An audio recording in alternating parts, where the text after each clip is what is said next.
My name is Edith Reynolds. I'm in my late 30s now, and for most of my adult life, I've worked in roles that are designed to be dependable rather than visible. I've been a project coordinator, an operations manager, the person who notices what others forget and fixes what they never see break. If you asked people who knew me back then to describe me, they'd probably say I was calm, capable, and easy to overlook. I don't say that with bitterness. It's simply how I was read. I speak softly, I don't interrupt, I take time before I answer. In fast-moving environments, that often gets mistaken for a lack of ambition or edge. People assumed I was comfortable being in the background. Some even thought I preferred it. This story isn't about revenge. It isn't about outsmarting villains or delivering some dramatic final speech. It's about something quieter than that, about how small, repeated moments of disregard can reshape a person's understanding of power, and how silence, when chosen consciously, can become a form of authorship over your own life. What you're about to hear happened over several years, not days. There were no sudden miracles, no dramatic turning points that everyone clapped for. There was only accumulation of observations, of decisions deferred, of dignity quietly protected. At the time, nothing about it felt cinematic. It felt administrative, ordinary, almost boring. But looking back, I can see the emotional arc clearly now. This is a story about being underestimated without being abused, dismissed without being attacked, about realizing that being trusted to clean up messes is not the same as being respected. It's about a mistake, mine, that was made visible in a way that changed how I saw the room I was standing in, and about what happened after I stopped trying to be understood by people who benefited from misunderstanding me. I want to be honest with you as I tell this. I won't dramatize conversations that were quiet. I won't assign malicious intent where there was mostly carelessness. Most people in this story were not evil. They were simply comfortable, and comfort, I've learned, can be one of the most blinding forces there is. If you're expecting shouting, confrontation, or public humiliation, you won't find it here. What you'll hear instead is a slow, psychological reversal, one that unfolded without raised voices or slammed doors, one where the consequences arrived before the explanations did. I'm sharing this because many of us move through our lives carrying an unspoken question. Is staying calm the same as giving up power? For a long time, I believed the answer was yes. I don't anymore. As you listen, you might recognize pieces of yourself in the margins of this story, in the meetings where your contributions were assumed, in the moments where you noticed something was wrong, but chose not to name it yet. So before we go any further, let me ask you something gently, without judgment. Have you ever been underestimated in a way that didn't hurt immediately, but stayed with you longer than you expected? To them, I was dependable in the way furniture is dependable. I don't mean that unkindly. Furniture serves a purpose. It holds weight. It stays where you put it. It doesn't ask questions or demand acknowledgement. And if it does its job well, you stop noticing it entirely. That was me. In meetings, I was the one people looked at when a detail was missing. Not because they respected my insight, but because they assumed I'd already thought about it. When something went wrong, I wasn't blamed. I was assigned to fix it, assigned to take a look, assigned to quietly make the problem disappear so the meeting could move on. No one said this out loud, of course. It was conveyed through tone, through glances, through the way tasks landed on my desk without discussion. I was known as solid, reliable, low maintenance. Those words sound like compliments. For a long time, I accepted them as such. I wasn't invisible in the dramatic sense. People greeted me, they trusted me, they even liked me, but I existed in a narrow, emotional range in their minds. I was not disruptive. I was not risky. I was not someone whose discomfort needed to be checked for. I didn't fight that perception. In fact, I helped reinforce it. I dressed simply. I spoke only when I was sure. I didn't compete for airtime. When someone interrupted me, I paused and let them finish. When my idea was restated by someone else 5 minutes later, I noted it privately and moved on. I told myself I was being mature. There's a particular satisfaction that comes from being the person who knows, who sees the full system when others only see their corner. I had access to everything: budgets, timelines, approvals, constraints. People handed me information freely because they didn't consider it power. They considered it administration. And I let them. I told myself that visibility was overrated, that influence could be exercised quietly, that my work spoke for itself. What I didn't admit, what I couldn't quite articulate at the time, was that my calm had become a convenience for others. My restraint made their assumptions comfortable. They never had to check whether I agreed, because I rarely objected. They never had to ask how decisions affected me, because I adapted. I became very good at adapting.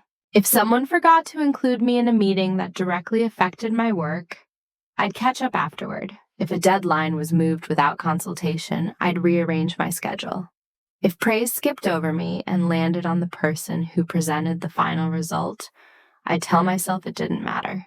I was proud of my composure, but composure, when it's expected rather than chosen, can slowly erase you. I see that clearly now, but back then it felt like professionalism, like adulthood, like being above petty concerns. I believed that if I continued to be consistent, people would eventually recognize the depth of my contribution. That respect was something you earned quietly over time. What I didn't realize was that people rarely reassess a role that's working for them. They didn't see my silence as discipline. They saw it as an agreement. They didn't see my patience as a strength. They saw it as availability. And because I never corrected that interpretation, it hardened into something fixed, something structural, something no one questioned, not even me. If you'd asked me then whether I felt undervalued, I would have said no. Genuinely, I would have pointed to my job security, my steady income. My reputation is proof that everything was fine, but value and visibility are not the same thing, and neither are trust and respect. At the time, I didn't feel wronged. I felt settled, like I'd found my lane and learned how to drive it smoothly. It wasn't until much later that I understood. Lanes can also be limits. And once people decide where you belong, they stop imagining you anywhere else. The first time it happened, I almost didn't register it as anything at all. That's the strange thing about small cuts. They don't announce themselves.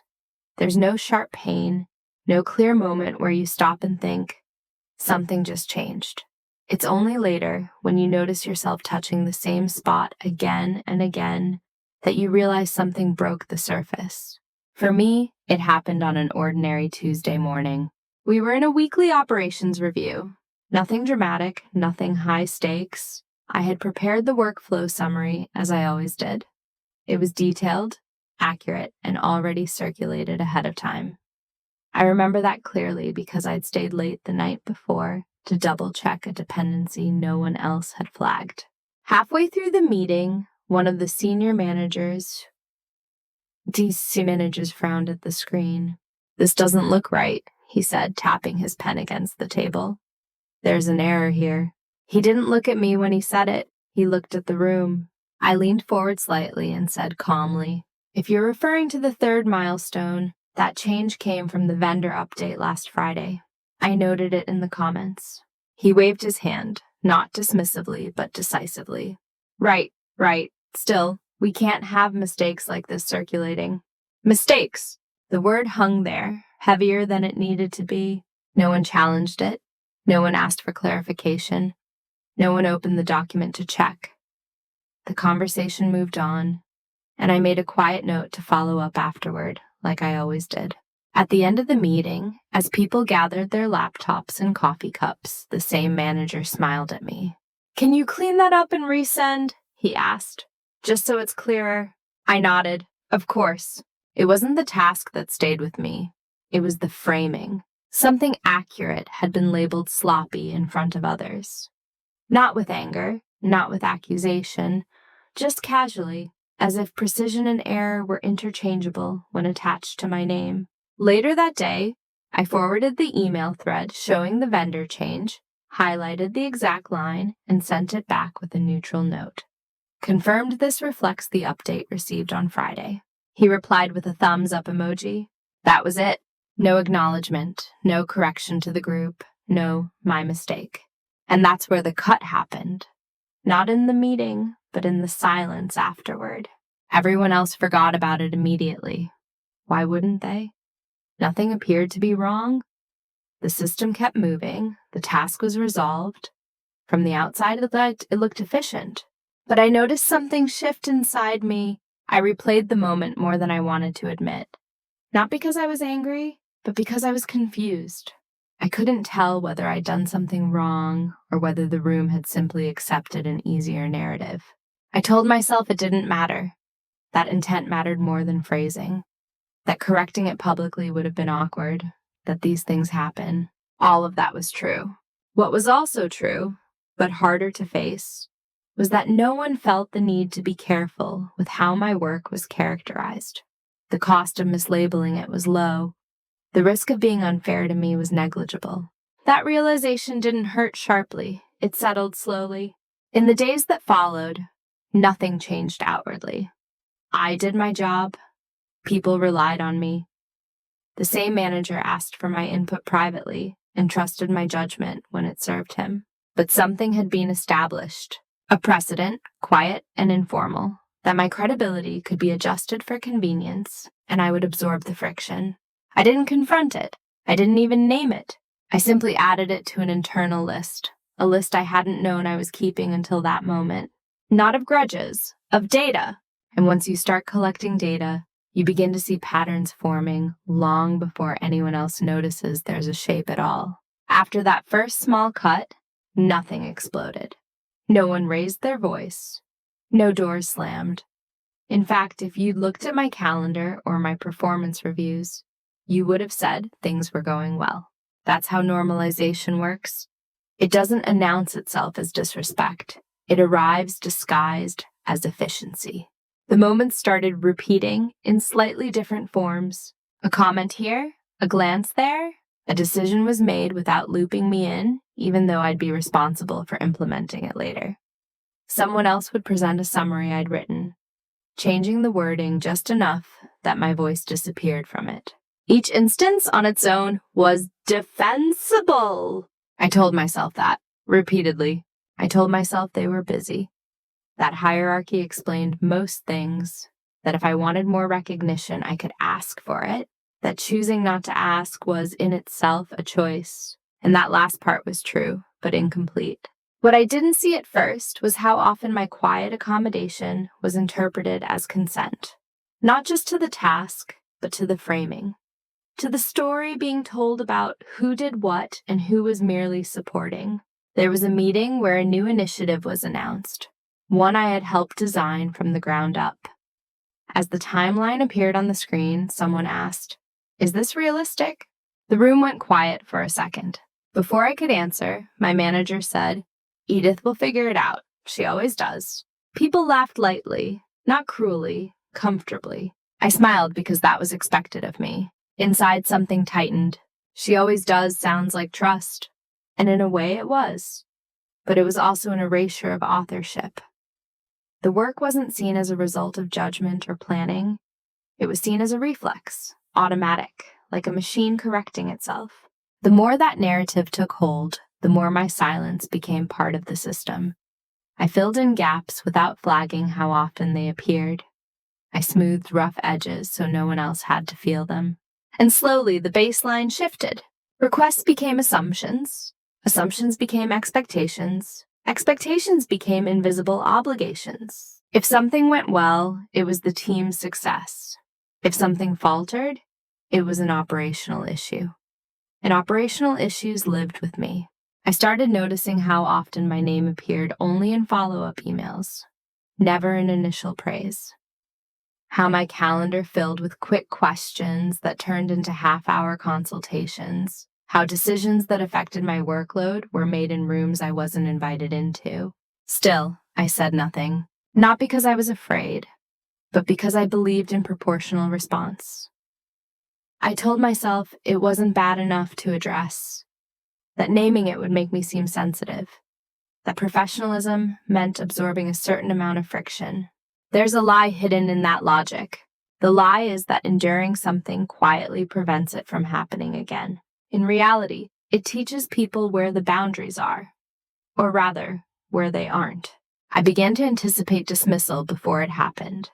I'd preemptively soften my language, add disclaimers, frame suggestions as questions. I thought I was being collaborative. What I was actually doing was shrinking, and the room adjusted accordingly. No one woke up one day and decided I mattered less. They simply adapted to the version of me that made their days easier. What troubled me most wasn't the behavior. It was how quickly it started to feel normal, how my internal reactions dulled, how I'd notice something unfair and then immediately talk myself out of caring. That's when I understood that silence doesn't just protect you from conflict. It also protects others from accountability. I wasn't being wronged loudly. I was being slowly edited out of the narrative, and I was participating in that edit. At the time, I still believed I was choosing patience. If I stayed consistent, the imbalance would correct itself. What I didn't yet understand was that systems don't self-correct in favor of the quiet. They stabilize around whoever makes the least noise. It took me longer than I'd like to admit to realize that I wasn't just being treated a certain way. I was being cast. Roles don't get announced. No one hands you a script and says, "This is who you are now." They form gradually, through repetition, through expectation, through the quiet relief people feel when you behave exactly as they predicted. My role was clear by then, even if I hadn't named it yet. I was the reliable one, the reasonable one, the person who would step in without being asked, and more importantly, without making it awkward. I was not the visionary, not the decision maker, not the person whose discomfort needed to be addressed before moving forward. I was the buffer. If a plan was unrealistic, I was expected to make it realistic. If a timeline was aggressive, I was expected to absorb the pressure. If communication broke down between teams, I was expected to translate, smooth, and repackage bad it so no one felt exposed. There's a particular danger in being good at that kind of work, because once people associate you with stabilization, they start taking instability less seriously. They assume it will be handled, quietly, by you. I remember a moment that crystallized it.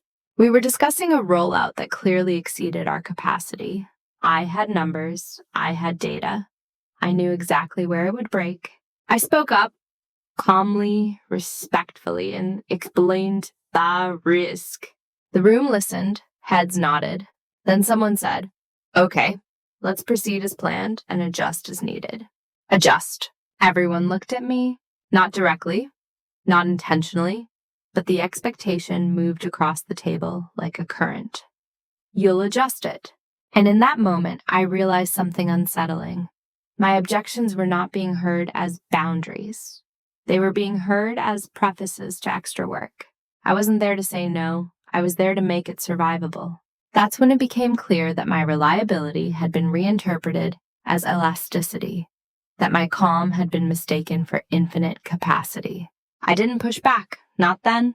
Instead, I did what I had always done. I made it work. But internally, a shift began. I started noticing how others were allowed to have edges, how frustration from certain people was treated as a signal to slow down, while mine, when it appeared at all, was treated as an anomaly to be corrected. Some people were allowed to be direct. Others were difficult. I was steady. Steady people don't disrupt. And because I had never disrupted, no one expected me to. That realization wasn't painful in a dramatic way. It was clarifying. Like finally understanding the rules of a game you've been playing blindfolded. The role wasn't maliciously assigned. It was convenient. It solved problems. It kept things moving. But it also meant that my inner experience, my fatigue, my judgment, my limits were irrelevant to the system. I existed to maintain function, not to influence direction. Once I saw that, I couldn't unsee it. I noticed how often decisions were finalized before I was consulted, even when I'd be responsible for executing them. How was my feedback sought only after paths were already chosen? How praise for my work focused on outcomes, never on insight. "You're such a rock," someone said to me once, smiling. "Rocks don't move things forward, they support weight. And they don't get asked how heavy it is." I still didn't confront anyone. Not because I was afraid, but because confrontation would have assumed the role was a misunderstanding. It wasn't. It was a consensus. And once you understand the role you've been assigned, the question isn't, how do I explain myself better? The question becomes something else entirely. The day something shifted didn't look important from the outside. There was no argument, no raised voice, no moment where someone crossed a line so clearly that even I couldn't rationalize it away. It was a quiet day, administrative. The kind of day that rarely stays in memory. Until it did. I had made a mistake. That alone wasn't unusual. I'm careful, but I'm human. The error was small. A misalignment between two internal documents that should have been updated simultaneously. Nothing catastrophic. No money lost. No deadlines missed. The kind of thing that normally gets fixed with a quick note and a brief correction. I noticed it first. I fixed it within the hour. And I told my manager, plainly, without excuses, what happened next is what stayed with me. Instead of handling it privately, he printed the earlier version of the document, circled the inconsistency in red pen, and taped it to the whiteboard in the shared operations area. At the top, he wrote one sentence. "Please double-check your work." My name wasn't written. It didn't need to be. Everyone knew. I remember standing in the doorway, holding my notebook, looking at it. The paper was slightly crooked. The tape is uneven. It was positioned at eye level, impossible to miss. My mistake was printed and taped to the office whiteboard. No one laughed. No one commented. People walked past it with neutral expressions, the way you walk past a safety notice you didn't put up yourself. It stayed there for 3 days, 3 full workdays. Each morning, I arrived early, hoping it would be gone. Each evening I left late, and it was still there. No one said it was meant to humiliate me. And maybe in his mind it wasn't. Maybe it was a teaching tool, a reminder, a general warning. But here's what mattered. No one asked me how it felt. No one checked whether it was appropriate. No one suggested taking it down, because the role I occupied made it acceptable. If it had happened to someone else, someone louder, someone more visibly influential, I don't believe it would have lasted an hour. But I was safe to correct publicly. Reliable people can absorb shame without complaint. That's what makes them reliable. I didn't react, not outwardly. I corrected the error formally. I sent a clean version. I thanked my manager for the feedback. And then something inside me closed, not in anger, but in clarity. For the first time, I stopped asking whether I was overreacting. Because the question was no longer about intention. It was about the pattern. Public correction without conversation. Silence from everyone else. The assumption that I would take it, learn, and move on without friction. And I realized something that surprised me with its calmness. If I accepted this moment without changing anything, I was agreeing to more of them. That realization didn't make me emotional. It made me still. I went back to my desk and opened my notebook, the same one I'd carried into every meeting, the one people barely noticed. And instead of writing tasks, I wrote observations. Not accusations, not feelings. Facts. What happened? Who was present? Who benefited from the framing? Who stayed silent? I didn't plan revenge. I didn't even plan an action. I simply stopped assuming goodwill was enough. That day marked the end of something internal. Not my professionalism, not my composure. But my belief is that endurance would eventually translate into respect. From that moment on, my silence was no longer automatic. It was intentional, and intention changes everything. After the whiteboard incident, nothing changed on the surface. That was the first thing I noticed. No apology arrived, no follow-up conversation. The paper was eventually taken down, quietly, without comment.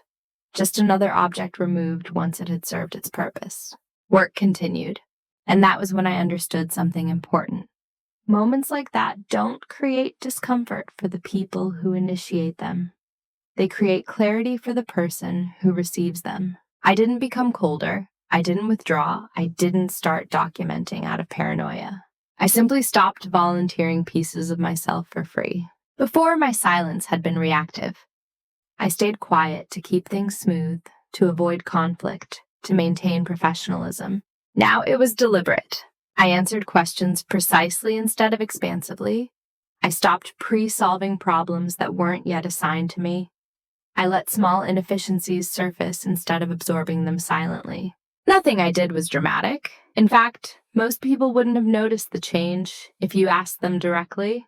But systems notice. When you stop compensating, gaps become visible. At first, those gaps were misattributed. People assumed delays were temporary, that I was busy, that something else was taking my attention. I didn't correct them. Silence, when chosen, has a different texture. It's no longer an absence, it's a boundary. In meetings, I still spoke when asked, but I no longer softened my language to preempt discomfort. I stated facts plainly and let them sit in the room without cushioning. If someone interrupted me, I didn't rush to reclaim the floor. I waited, and when they finished, I continued exactly where I'd left off. That alone changed the energy more than any confrontation would have. People started to misread my quiet as uncertainty. That was interesting. The same behavior that had once been interpreted as professionalism was now read as hesitation because it was no longer paired with accommodation. And that misreading worked in my favor. I watched carefully as assumptions filled the space I no longer rushed to manage. I listened to what people said when they thought I was disengaged. They spoke more freely. They revealed priorities, pressures, shortcuts. I was still doing my job well, but I was no longer doing everyone else's. And for the first time, I could see the shape of the system without being inside every moving part of it. I noticed who relied on me most heavily and how little redundancy existed around that reliance. I noticed which processes lived only in my head, which relationships passed through me as a quiet intermediary. None of this had been designed intentionally.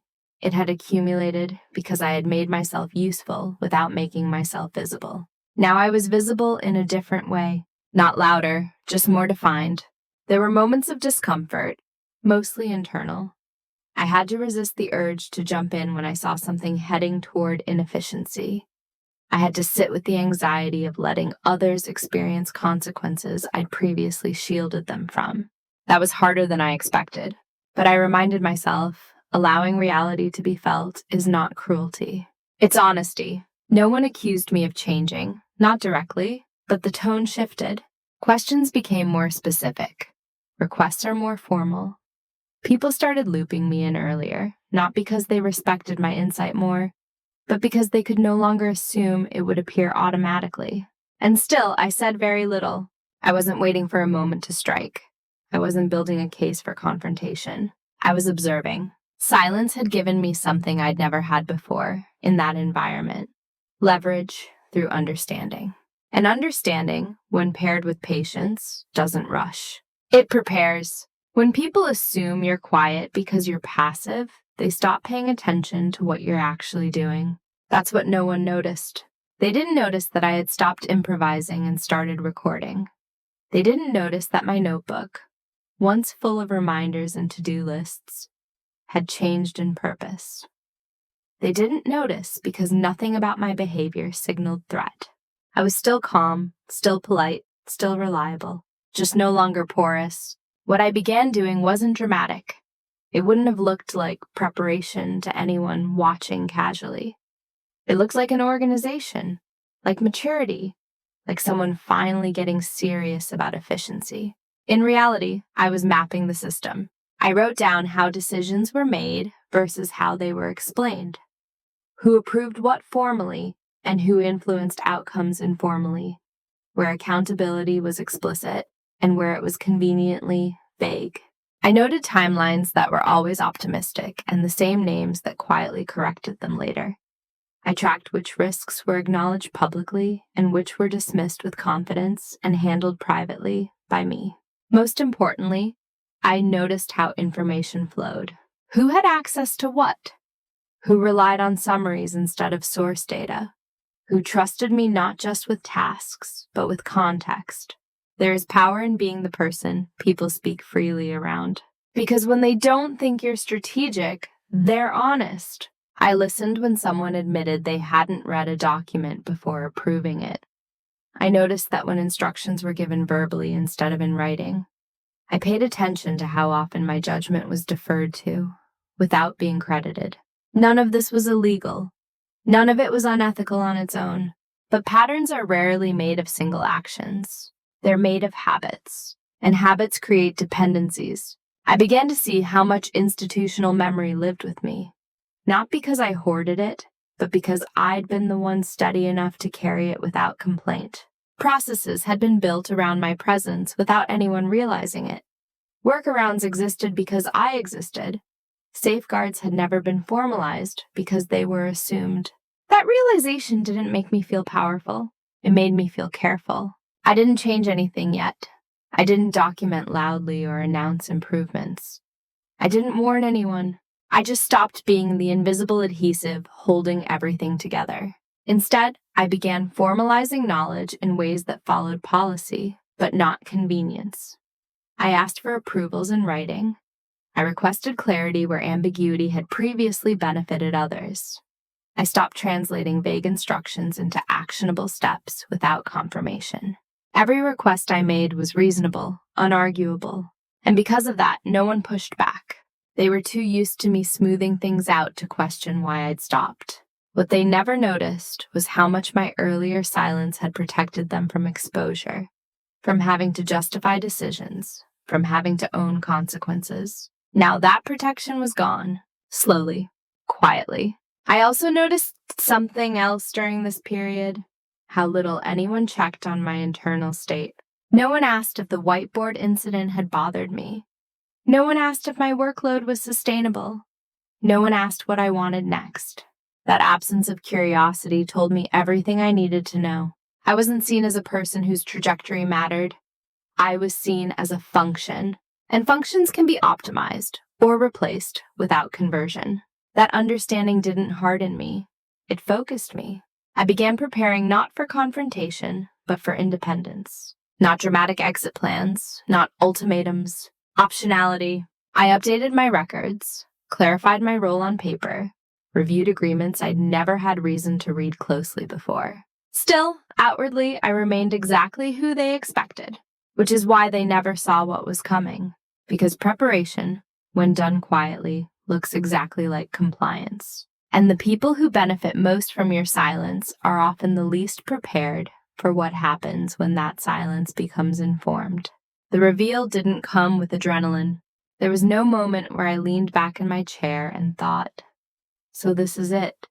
No rush of triumph, no sense of victory. It came quietly, the way realizations usually do when you're no longer trying to avoid them. I was reviewing a set of documents late one evening. Routine at first glance. Contracts, process notes, approval chains, things I had skimmed a dozen times before without really reading, because I'd never needed to. This time I read them differently. Not as someone executing a role, but as someone asking, what actually holds this together? And that's when I saw it. The leverage wasn't dramatic. It wasn't a secret cache state of information or a single explosive error someone had made. It was structural, boring, even. The kind of thing that only becomes powerful when no one else is paying attention. Over the years, responsibilities had shifted quietly toward me without the documentation keeping pace. My role had expanded in practice, but not on paper. Decisions were being implemented under my oversight without a corresponding authority formally assigned. In other words, I was accountable for outcomes I had never officially agreed to own. That gap existed because I was trusted, because I never complained, because I fixed things. But gaps like that don't just create vulnerability for the person inside them. They create exposure for everyone else. If something went wrong, truly wrong, the responsibility would be unclear. And in systems like ours, ambiguity doesn't protect the quiet, it protects the loud. I realized that I had been functioning as a stabilizing force, without the protections that normally accompany that role. And more importantly, I realized how easily that could be corrected. Legally, ethically, and without confrontation. The clarity that followed wasn't emotional. It was procedural. I understood what needed to be formalized, what needed to be clarified, what needed to be declined unless it was properly assigned. And I understood something else too. Once those changes were made, the system would not feel the same to anyone else. Not because I would announce them, but because friction would appear where ease had once existed. I didn't celebrate this realization. I didn't feel clever. If anything, I felt sober. Because leverage, once seen, creates responsibility.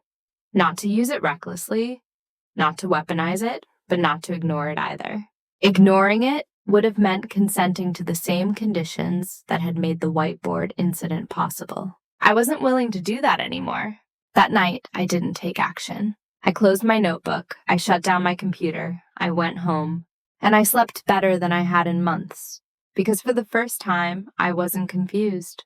I wasn't asking myself whether I was imagining things or whether I was being too sensitive or whether this was just how work was.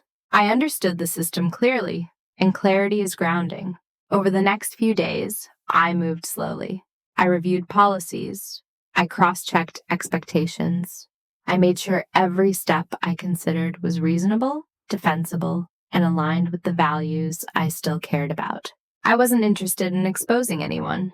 I was interested in no longer being exposed myself.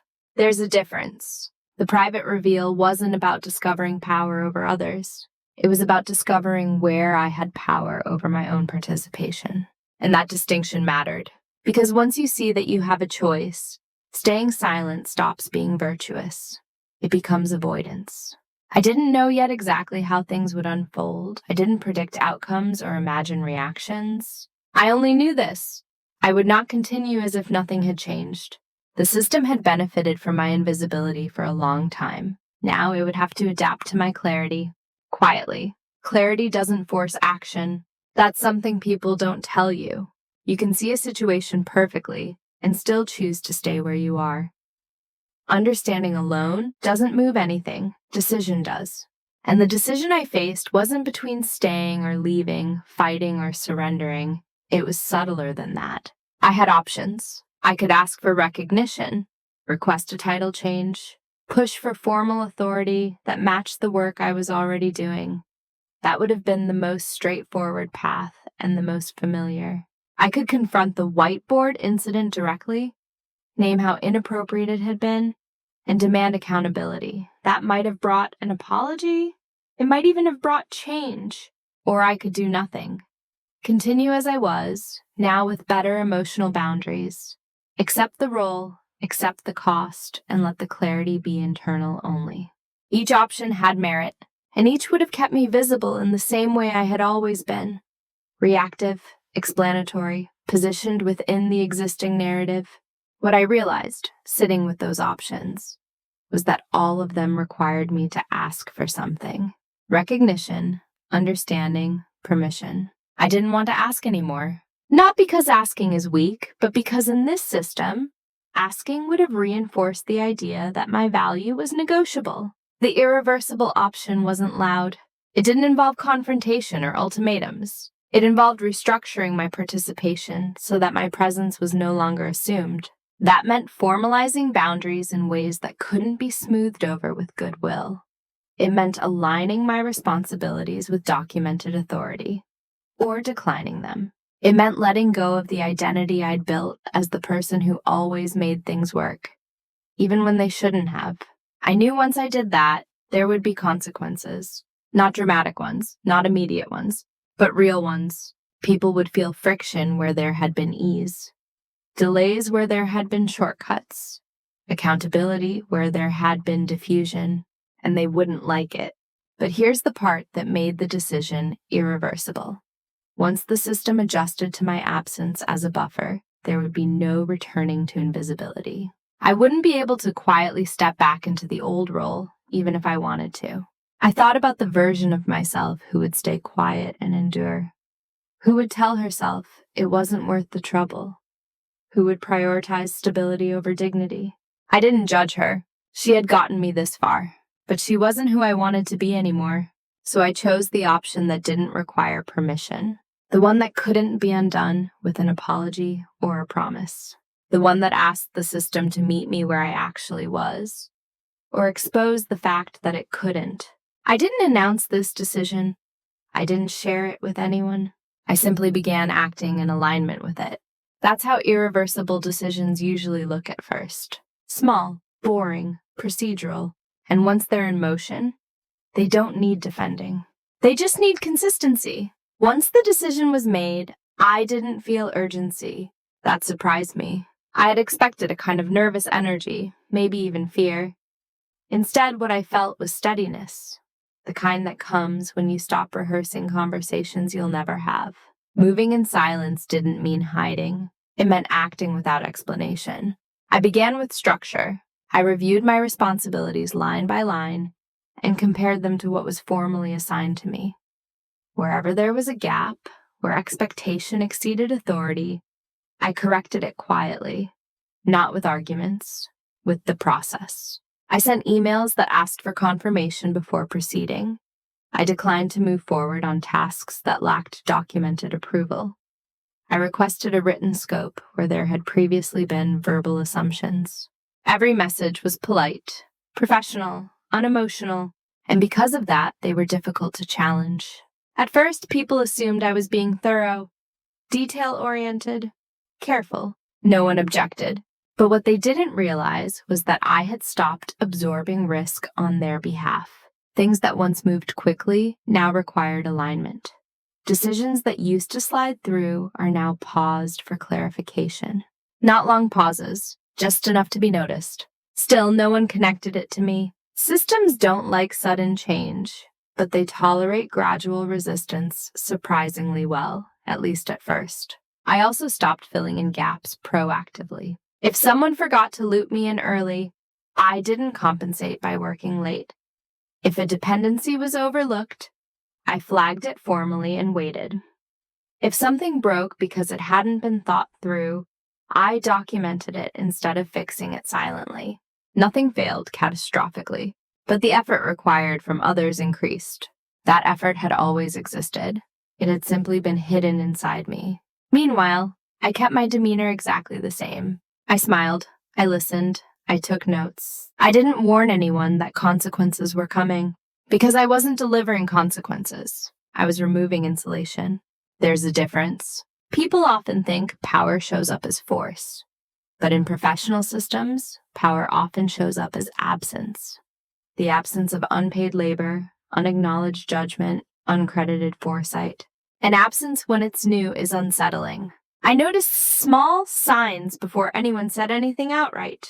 A meeting that ran longer than usual, an email chain that circled without resolution, a decision that had to be revisited because a detail was missed. None of it is dramatic, but none of it is accidental either. I stayed consistent. That was the key. Consistency makes patterns visible. And once patterns are visible, denial becomes harder. Still, no one confronted me. No one asked what had changed. They didn't need to. What they felt wasn't personal. It was structural. The system was beginning to feel heavier. And systems always blame weight before they question design. I didn't take satisfaction in that. I felt neutral. Because I wasn't trying to teach a lesson. I was protecting myself. Moving in silence meant letting outcomes speak without commentary. It meant trusting that clarity didn't need narration. And I trusted myself enough now to let that be true. The consequences didn't announce themselves. They arrived disguised as an inconvenience. At first, people blamed timing, end of quarter pressure, external factors, the usual explanations that let everyone move on without reflection. But the friction didn't go away. A process that used to take a day now takes 3. A decision that once felt easy suddenly required alignment across teams. Questions surfaced that had never been asked before, because I had always answered them preemptively. And slowly, discomfort crept in. Not toward me, toward the work. I watched it happen from a calm distance. Meetings grew tense in subtle ways. Not louder, just less fluid. People hesitated before committing, Emails included more recipients, more caveats. No one knew exactly what was wrong, only that things didn't move the way they used to. Someone remarked casually, "Operations feels heavier lately." Another said, "We need to streamline again." No one said my name. And that was the point. When you remove yourself as a buffer, the system doesn't immediately recognize the absence of a person. It recognizes it as a loss of ease. People don't miss invisible labor. They miss comfort. I noticed how often my manager paused mid-sentence now, realizing he needed information he no longer had at hand. How often others deferred decisions they'd once made quickly because the safety net of my quiet correction wasn't there. Still, no one asked me to go back to how things were. They couldn't. That would have required naming what I'd been doing before. Instead, they adapted awkwardly. They scheduled more check-ins, requested more documentation, added layers where there had once been shortcuts. The system was compensating, and compensation always comes at a cost. What struck me most during this period was the emotional response. Not anger, confusion. People felt the loss, but didn't understand its source. They sensed something had shifted, but couldn't locate it. That kind of confusion is deeply unsettling in environments that pride themselves on control.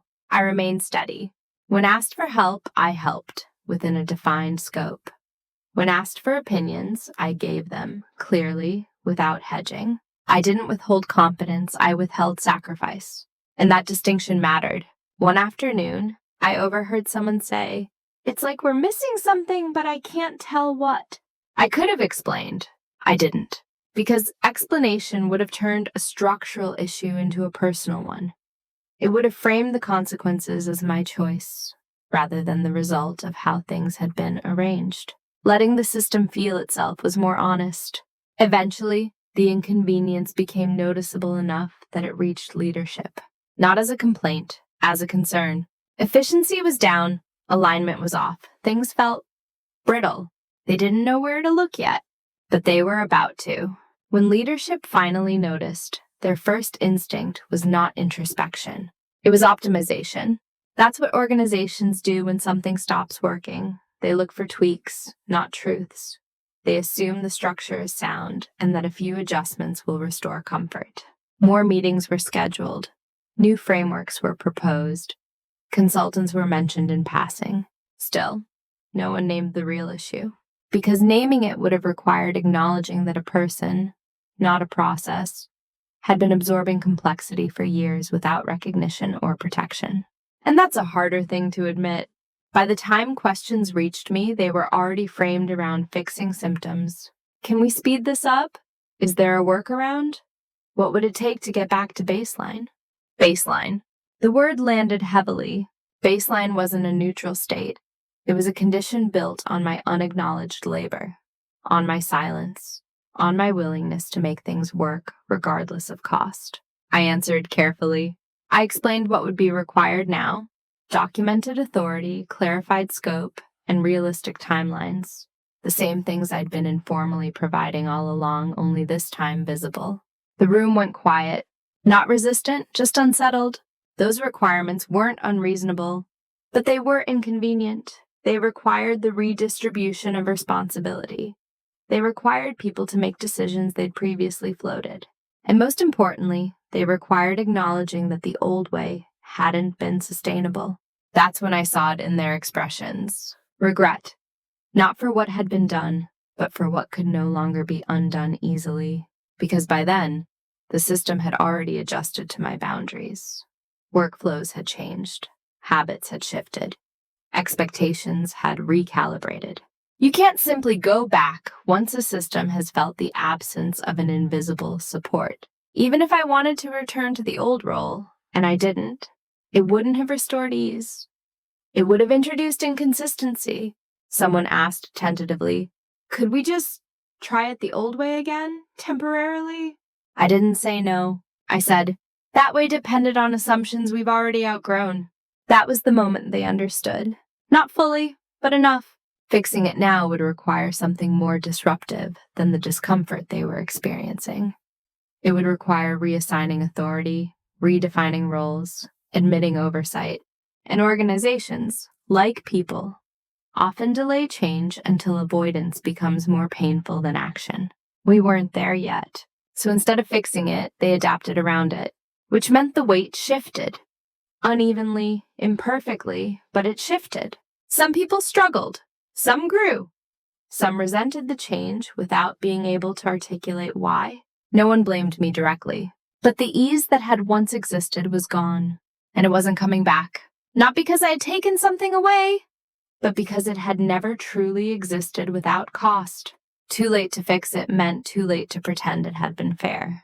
And once that pretense dissolves, the system has to reckon with itself, quietly. The confrontation, when it finally came, was almost anticlimactic. No raised voices, no dramatic accusations, no list of grievances was laid out like evidence. Just a closed door, 2 chairs, and a question. My manager asked, "Are you unhappy here?" It was the first time anyone had framed the situation in personal terms. I took a moment before answering, not to calculate, but to be precise. "I'm no longer willing to operate under assumptions that aren't documented," I said. "If that creates friction, it's worth examining why." He nodded slowly.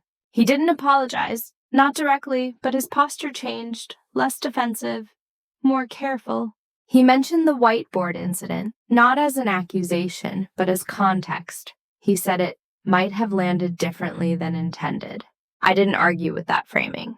Intent wasn't the point anymore. I explained calmly what I had already been doing, how I had adjusted my work to align with formal expectations. I was still meeting every requirement of my role. There was nothing to refute.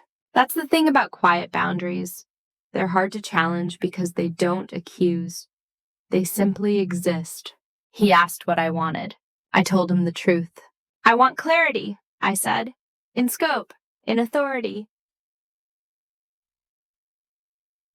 in accountability." Nothing more, nothing less. The room stayed quiet for a long moment. Then he said something that surprised me. "I didn't realize how much we relied on you." Not, "I'm sorry," not that we were wrong, but acknowledgement. It wasn't closure, but it was real. The conversation ended without resolution. No promises, no timeline. And that was enough, because I wasn't seeking reassurance anymore. I had already adjusted my participation. I had already chosen consistency over approval. This conversation didn't change my path. It confirmed it.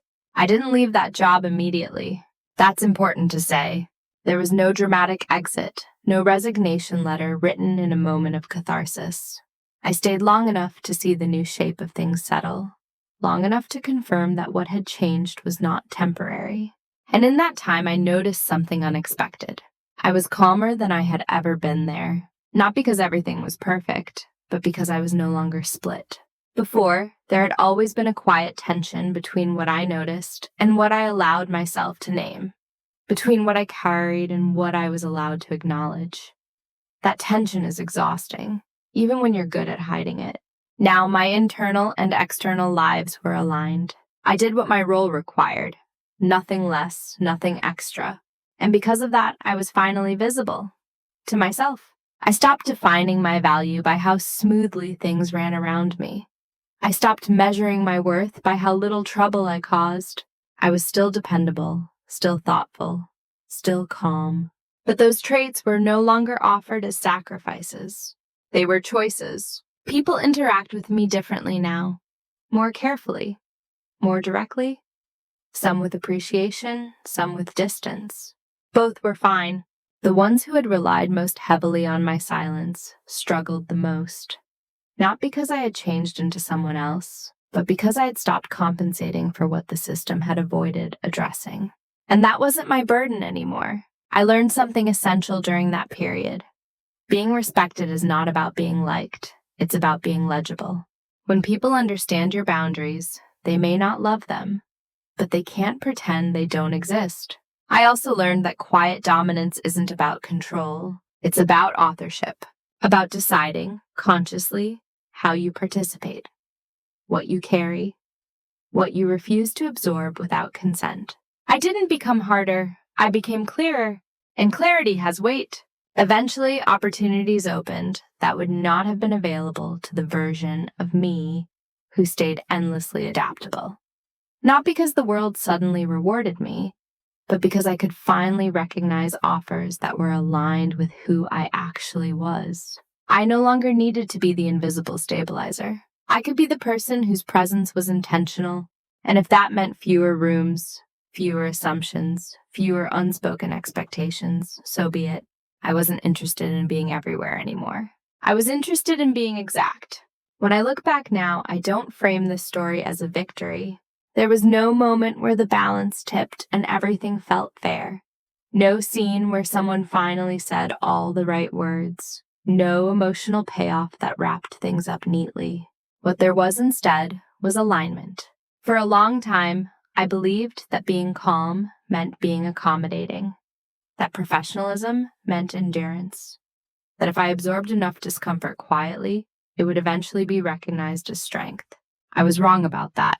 What I learned, slowly, without drama, is that systems rarely reward silent sacrifice.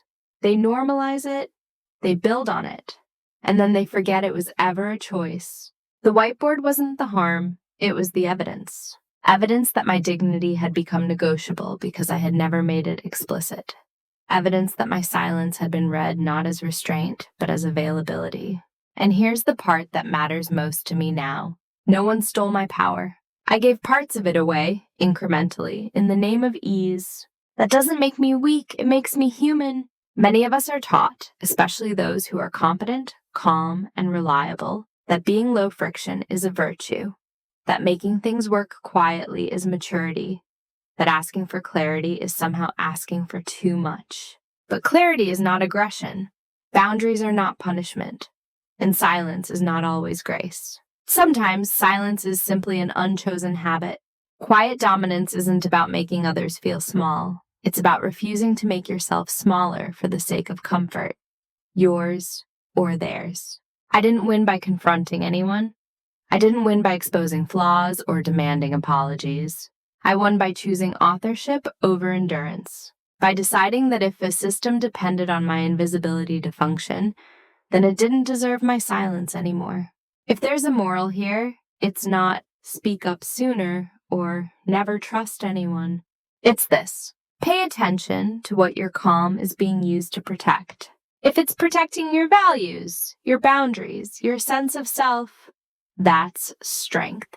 If it's protecting other people from the consequences of ignoring you, that's something else entirely. And you don't owe your silence to anyone who benefits from not hearing you. I'll end with a question. Not rhetorical, not judgmental, just honest. Have you ever realized, a little too late, that what people called your strength was actually something they had grown comfortable taking for granted? If you have, I'd really like to hear how you handled it.